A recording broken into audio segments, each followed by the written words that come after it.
আপনি রবার্ট কিওসাকিকে পড়েন, আপনি ডেভিড জে সার্চকে পড়েন, ঠিক আছে? পড়লে দেখতে পাবেন যে ওখানে সে আলাদা কথা বলা আছে, তখন দেখবেন আমাদের কাজের সাথে মিলছে না, তখনই উত্তর চলে আসবে আমরা গরিব কেন।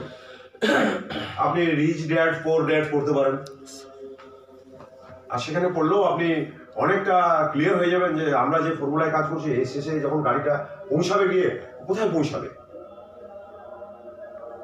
আমি বুনিয়াদপুর থেকে রাত্রেবেলা বাস ধরেছিলাম কালকে।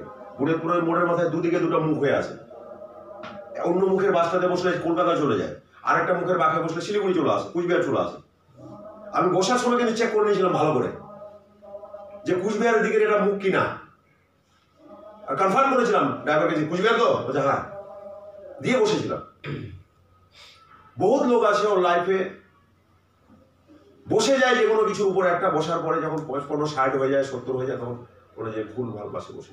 আমার তো কুচবিহার যাওয়া ছিল, সব নেমে গেল, নেমে গিয়ে দেখছে পোস্টারগুলো তো সব দেখছে ধর্মতলা লেখা আছে, কলকাতা লেখা আছে, মনটা খারাপ হয়ে যায় তখন, তাই না? তখন আর ফেরত আসার কোনো টাইম থাকে না, ওর কাছে জায়গা থাকে না, কারণ লাইফটাই এন্ড হয়ে গেছে। তো বসার সময় আমাদেরকে চেক